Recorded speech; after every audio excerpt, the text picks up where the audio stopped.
সংঘাত এড়াতে ভারত পাকিস্তানকে আলোচনায় বসার আহ্বান পররাষ্ট্র উপদেষ্টার। শান্তিপূর্ণ সমাধানে প্রয়োজনে মধ্যস্থতার প্রস্তাব। যেভাবেই হোক, মধ্যস্থতার মাধ্যমে হোক অথবা দ্বিপক্ষীয় আলাপ আলোচনার মাধ্যমে হোক, আমরা চাই যে উত্তেজনা প্রশমিত হোক এবং শান্তি বজায় থাকে। পটুয়াখালীতে নিজ বাড়িতে জুলাই শহীদ বাবার কবরের পাশে শায়িত হলেন মেয়ে লামিয়া, এলাকার শোকের ছায়া। নির্বাচন ছাড়া সংবিধান সংস্কারে গণসংহতি আন্দোলনের আপত্তি। সংস্কার নিয়ে সবার ঐক্যমতে আসা জরুরি বললেন আলী রিয়াজ। এবং বিচার বিভাগ ও গণতন্ত্র ধ্বংসের কারিগর খায়রুল হককে অবিলম্বে গ্রেফতারের দাবি আইনজীবীদের। 29 এপ্রিল বিক্ষোভ সমাবেশ। সংবাদ রাতে দেখছিলেন সংবাদ শিরোনাম, সঙ্গে আছি আমি শারমিন নাসি। এবার থাকছে বিস্তারিত। ভারত পাকিস্তান সংঘাতে আগ বাড়িয়ে কোনো পদক্ষেপ নেবে না বাংলাদেশ, তবে তারা চাইলে সমঝোতায় মধ্যস্থতা করবে ঢাকা, জানালেন পররাষ্ট্র উপদেষ্টা তৌহিদ হোসেন। দুদেশের উত্তেজনার কোনো প্রভাব বাংলাদেশে পড়ার কারণ নেই বলেও জানান তিনি। সংঘাতে না জড়িয়ে আলোচনার মাধ্যমে শান্তিপূর্ণ সমাধানের প্রত্যাশাও জানান পররাষ্ট্র উপদেষ্টা। আরও জানাচ্ছেন জানাতুল মোহনা।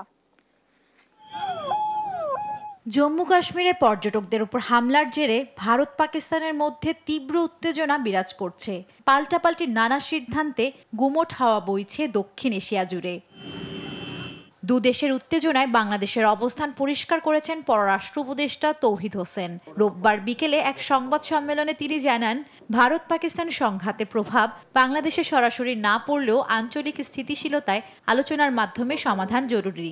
তাদের যে সংঘাত, সেই সংঘাত সরাসরি আমাদেরকে এফেক্ট করার কিছু নেই, কারণ আমরা এতে কোনো পক্ষ নই। আমরা যেটা বলেছি যে আমরা চাই যে তারা দুই পক্ষ আলাপ আলোচনার মাধ্যমে সমাধান করে ফেলুক, কোনো সংঘাত না থাকুক। দেশ দুটি চাইলে ঢাকা মধ্যস্থতা করতে প্রস্তুত বলে জানান পররাষ্ট্র উপদেষ্টা। আমি মনে করি না যে এই মুহূর্তে আমাদের মধ্যস্থতার কোনো ভূমিকা নেওয়ার চেষ্টা করা উচিত। আমরা চাইবো যে তারা নিজেরাই সমস্যা করে ফেলে। তারা যদি আমাদের সহায়তা চায় যে আপনারা মধ্যস্থতা করুন, তাহলে হয়তো আমরা যাবো, কিন্তু তার আগে আমরা আগ বাড়িয়ে এটা কিছু করতে চাই না। এদিকে ভারতের গুজরাটে বিপুল সংখ্যক বাংলাদেশি আটকের বিষয়ে পররাষ্ট্র মন্ত্রণালয়কে অফিসিয়ালি কিছু জানানো হয়নি। সুনির্দিষ্ট অভিযোগ পেলে ব্যবস্থা নেওয়া হবে বলে জানান তিনি। এখন পর্যন্ত আমরা এই ব্যাপারে কিন্তু পত্রপত্রিকাতেই দেখেছি, এর বাইরে কোনো অফিসিয়াল কমিউনিকেশন আমাদেরকে দেওয়া হয়নি।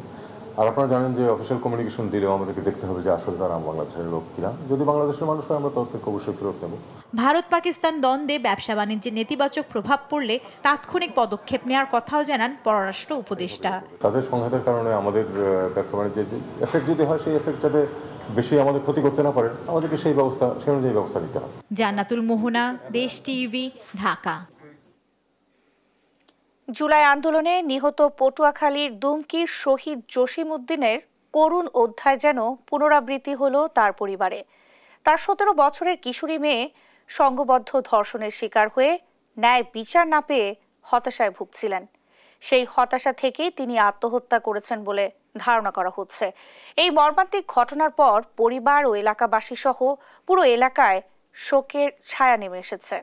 সহকর্মী সাইদ ইব্রাহিমের প্রতিবেদন, জানাচ্ছেন আব্দুল্লাহ আল মারুফ।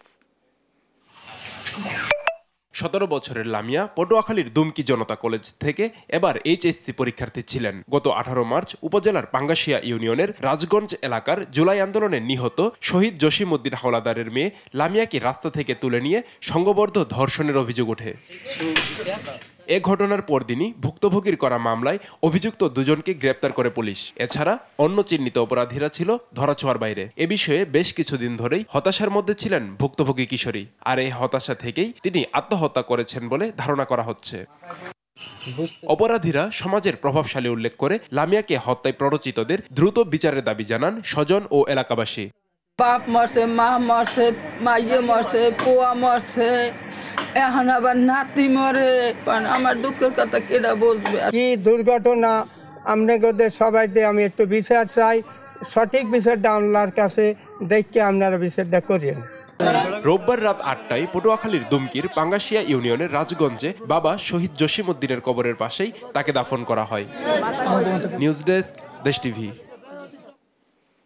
নির্বাচন ছাড়া সংবিধান সংস্কার সম্ভব নয়। বাকি সব বিষয়ে ঐক্যমত্যের ভিত্তিতে বাস্তবায়ন করা যেতে পারে বলে মনে করেন গণসংহতি আন্দোলনের প্রধান সমন্বয়ক জুনায়েদ সাকি। রোববার জাতীয় ঐক্যমত্য কমিশনের সঙ্গে সংলাপ শেষে এ কথা বলেন তিনি। এ সময় কমিশনের সহসভাপতি ডক্টর আলী রিয়াজ বলেন, সংস্কার নিয়ে সবার ঐক্যমত্যে আসা জরুরি। যে ঐক্যের মাধ্যমে ফ্যাসিবাদের পতন হয়েছে তা ধরে রাখার তাগিদ দেন তিনি। মোহাম্মদ আলাউদ্দিন ও হাসান আল মাহমুদকে সঙ্গে নিয়ে ইউসুফ ভুইয়ার রিপোর্ট। সংস্কার নিয়ে চলমান রাজনৈতিক দলগুলোর সঙ্গে সংলাপের অংশ হিসেবে রোববার গণসংহতি আন্দোলনের সঙ্গে বৈঠক করে জাতীয় ঐক্যমত্য কমিশন। প্রস্তাবিত 166 বিষয়ের উপর আলোচনা চলে দুপুর 1:30 পর্যন্ত। সূচনা বক্তব্যে কমিশনের সহসভাপতি ডক্টর আলী রিয়াজ বলেন, যে ঐক্যের কারণে ফ্যাসিবাদের পতন হয়েছে তা ধরে রাখতে হবে। ফ্যাসিবাদের বিরুদ্ধে জনসাধারণের ঐক্যবদ্ধ প্রচেষ্টাই আসলে ফ্যাসিবাদী শাসককে পলায়নে বাধ্য করেছে। এই ঐক্য বজায় রেখে এই ঐক্যের যে মূল চেতনা সেটাকে ধারণ করে আমাদেরকে অগ্রসর হতে হবে। অঙ্গীকার না, এটি আমাদের দায়। পরে গণসংহতি আন্দোলনের প্রধান সমন্বয়কারী জোনায়েদ সাকি বলেন, সংবিধান সংস্কারের জন্য নির্বাচনের কোনো বিকল্প নেই, তবে বাকি সব সংস্কার ঐক্যমতের ভিত্তিতে বাস্তবায়ন করতে পারে অন্তর্বর্তী সরকার। আমরা বলেছি যে আগামী সংসদে যেহেতু জনগণের ম্যান্ডেট নিয়ে এই সংস্কারগুলো বাস্তবায়ন করা দরকার। সংবিধান সংস্কারের জন্য সংবিধান সংস্কার পরিষদ নির্বাচনের প্রস্তাব করে গণসংহতি আন্দোলন। আমরা প্রস্তাব করেছি একটা সংবিধান সংস্কার পরিষদ কিংবা সংবিধান সংস্কার সভার নির্বাচন।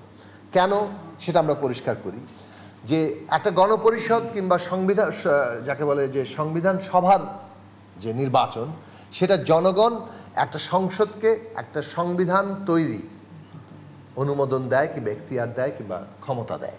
এদিকে বিকেলে সংসদ ভবনের এলডি হলে কমিশনের সঙ্গে বৈঠকে বসে জাতীয় সমাজতান্ত্রিক দল জেএসডি। বৈঠকে জেএসডির সাধারণ সম্পাদক শহীদুদ্দিন মাহমুদ স্বপন বলেন, বিদ্যমান যে বন্দোবস্ত রয়েছে তার উপর দাঁড়িয়ে নতুন রাষ্ট্র বিনির্মাণ সম্ভব নয়, সেজন্য শাসন ব্যবস্থার কাঠামোগত সংস্কার অনিবার্য। বিদ্যমান যে বন্দোবস্ত আছে এই বন্দোবস্তের উপর দাঁড়িয়ে নতুন রাষ্ট্র বিনির্মাণ করা সম্ভব নয়, আর সেজন্য শাসন ব্যবস্থার যে কাঠামোগত সংস্কার সেটি অনিবার্য। পরে তিনি বলেন, জাতীয় সনদ তৈরিতে তাদের পূর্ণ সমর্থন থাকবে। আগামী প্রজন্মের জন্য এই সনদ ঐতিহাসিক দলিল হিসেবে সংরক্ষিত থাকবে বলেও মনে করে জেএসডি। ইউসুফ ভুইয়া, দেশ টিভি, ঢাকা। আসন্ন নির্বাচন স্বচ্ছ ও সুষ্ঠুভাবে সম্পন্ন করতে বাংলাদেশের পাশে থাকার আশ্বাস দিয়েছে ইউরোপীয় ইউনিয়ন। রোববার দুপুরে জামায়াতে ইসলামীর কেন্দ্রীয় কার্যালয়ে সৌজন্য সাক্ষাতে এই আশ্বাস দেন ইইউ রাষ্ট্রদূত মাইকেল মিলার। এ সময় নির্বাচনী বুথে সিসি ক্যামেরা লাগাতে ইইউর সহযোগিতা চেয়েছেন দলটির নেতারা। সাক্ষাৎ শেষে এসব তথ্য জানান জামায়াতের নায়েবে আমির ডাক্তার সৈয়দ আব্দুল্লাহ মোহাম্মদ তাহের। জানান, গার্মেন্টস সেক্টরের সহযোগিতা বৃদ্ধির পাশাপাশি গণতন্ত্র, নারী এবং সংখ্যালঘু ইস্যুতেও আলোচনা হয়েছে। নারী সংস্কার কমিশনের সুপারিশ নিয়ে আলাপকালে জামায়াত ইসলামীর পক্ষ থেকে জানানো হয়, যৌনকর্মীদের লাইসেন্স দেয়া দেশের নারীদের জন্য অত্যন্ত লজ্জাজনক। ইউরোপীয় ইউনিয়ন এবং বাংলাদেশ জামাত ইসলামীর পারস্পরিক সম্পর্ক এবং বন্ধুত্ব, সম্পর্ক উন্নয়ন এবং কাজের ক্ষেত্রে সহযোগিতা এবং সহজতা কিভাবে হতে পারে সে ব্যাপারে বিস্তারিত আলোচনা হয়েছে। আমাদের রিফর্ম কমিটির কিছু রিপোর্ট বেরিয়েছে, সেখানে আমরা একটা বিষয় আপত্তি করেছি যে সেখানে যৌনকর্মীদেরকে লাইসেন্স দেওয়ার যে প্রস্তাবনা, এটি মহিলাদের জন্য অত্যন্ত লজ্জাজনক। সাবেক প্রধান বিচারপতি এবিএম খায়রুল হককে গ্রেফতার ও বিচারের দাবি জানিয়েছে জাতীয়তাবাদী আইনজীবী ফোরাম। তাকে ফ্যাসিবাদের দোসর, বিচার ব্যবস্থা ও গণতন্ত্র ধ্বংসের অন্যতম কারিগর উল্লেখ করে অবিলম্বে গ্রেফতারের দাবিতে 29 এপ্রিল দেশব্যাপী বিক্ষোভ সমাবেশের ঘোষণা করেছে সংগঠনটি। সেই সঙ্গে দুর্নীতিবাজ ও দলবাজ বিচারকদের অপসারণের দাবিও জানান নেতারা। সাইফুল রিপনের প্রতিবেদন।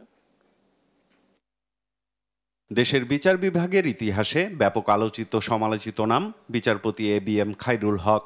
ছাত্র জনতার অভ্যুত্থানে পালিয়ে যাওয়া শেখ হাসিনার স্বৈরাচারী শাসন ব্যবস্থা প্রতিষ্ঠায় যারা মুখ্য ভূমিকা রেখেছিলেন তাদের মধ্যে অন্যতম বিবেচনা করা হয় আইন কমিশনের চেয়ারম্যানের দায়িত্ব পালন করা এই বিচারপতিকে।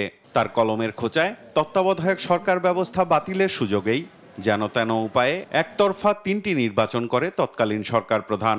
বিচার বিভাগের কাঁধে বন্দুক রেখে প্রতিষ্ঠিত হয় ফ্যাসিবাদ। তত্ত্বাবধায়ক সরকার ব্যবস্থা বাতিলের মধ্য দিয়ে দেশের গণতন্ত্র ও নির্বাচন ব্যবস্থা ধ্বংসের দায় বরাবরই বিচারপতি ABM খায়রুল হককে দিয়ে এসেছে বিএনপি। কেন বলি না আমরা এই কথা? খায়রুল হক সাহেব তার সেই রায়ের মধ্য দিয়ে তিনি এই দেশকে পার্মানেন্টলি একটা অস্থিতিশীলতা, সহিংসতার দিকে ঠেলে দিয়েছেন। ছাত্র জনতার আন্দোলনে শেখ হাসিনা সরকারের পতন হলে সংবিধানের ত্রয়োদশ সংশোধনী বাতিলের রায় পরিবর্তন ও জালিয়াতির অভিযোগে মামলা হয় সাবেক প্রধান বিচারপতি ABM খায়রুল হকের বিরুদ্ধে। রোববার দুপুরে সুপ্রিম কোর্ট আইনজীবী সমিতি ভবনে সংবাদ সম্মেলন করে বিচার বিভাগে এখনো অবস্থান নিয়ে থাকা ফ্যাসিবাদের দোসরদের বিচারের দাবি জানায় বাংলাদেশ জাতীয়তাবাদী আইনজীবী ফোরাম। এই খায়রুল হকের কারণে যত হত্যাযজ্ঞ